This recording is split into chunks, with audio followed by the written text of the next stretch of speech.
Worshipful brethren all, welcome to Freemasonry in 7 minutes or less.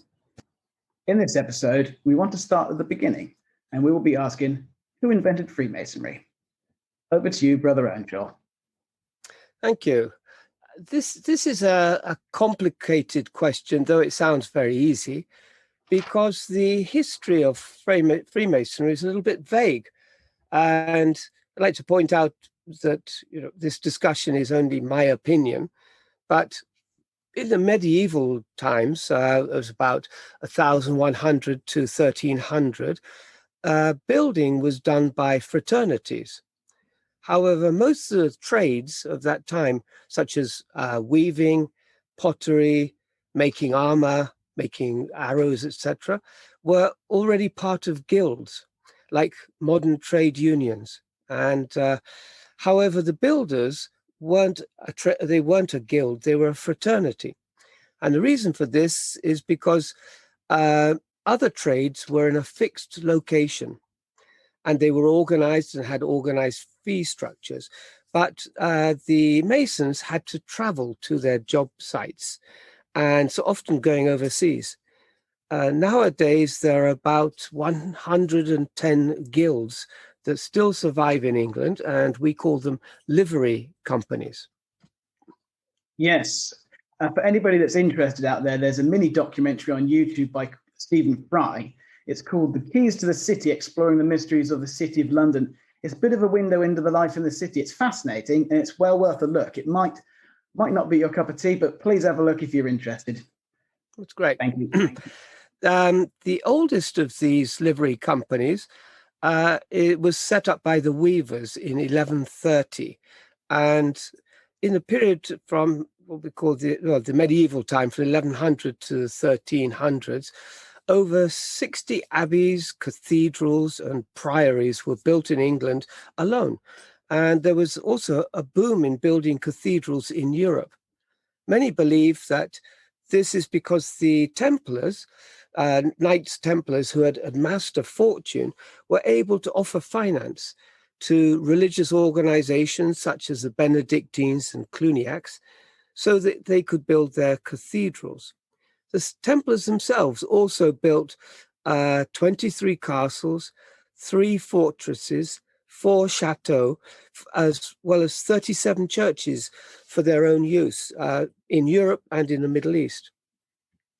In 1666, there was the Great Fire of London, which destroyed 13,000 houses in the city of London, as well as 87 churches, including St. Paul's Cathedral. And this led to a demand for workers, so that Masons from all over England came to London to help with the rebuilding. And they built lodges as a social centre, and at least 4 lodges were established in London.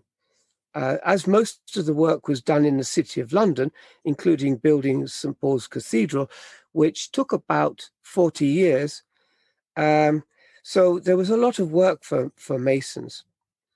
And a law was drawn up that buildings in London could no longer be made from wood, so they had to be made from stone. And secondly, the king gave a royal charter to the Worshipful Company of Masons, which gave the whole enterprise some structure, and they were able to set bylaws, terms, and fees, etc. So were there any individuals who took the lead at all? Yes, so the Masons who were involved in rebuilding London are what we called operative Masons, and they had the traditional ceremonies for initiating new members to their lodges. Then at this time, 3 professional men, a Huguenot priest who was secretary to Sir Isaac Newton, the director of the tax office, and a lawyer, joined together at one of the lodges, which was situated in the most exclusive part of the city of London, what we call the City of Westminster, where the Houses of Parliament and St. James's Palace were situated. These 3 men, John de Sagulier, George Payne, and Anthony Sayer, proposed to the operative lodge that they should join together to have a grand lodge to organize the lodge and therefore attract new members. These three men then established a new form of Masonry, which they called, which was later called speculative Freemasonry. And they started a new Grand Lodge called the Premier Grand Lodge in 1717. And by 100 years later, there were already 1,000 lodges in America, as well as England and Europe. So it has been an interest to me for a long time. Why three educated men decided to rewrite the ritual of a stonemason's lodge when they were neither manual workers and they were not even stonemasons. So this is kind of one of those conundrums that's been annoying me for a long time. And it's the reason I wrote my books on spiritual Freemasonry. One of the things people forget when looking at Freemasonry is that England had a strict, and still does have a strict, social class structure. And it was very unlikely that gentlemen, which means an educated person such as a doctor, a lawyer, or a professor, would actually mix with the working class.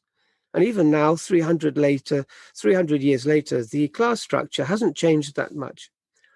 The second question is, why do they give 8 years of their lives to this cause? I think I know the answer, and we'll talk about this more in later podcasts. But a short answer to the question, who invented Freemasonry, is that modern speculative Masonry was started by three gentlemen, John de Sagoulier, George Payne, and Anthony Sayer, in London in 1717. Thank you, Brother Earnshaw.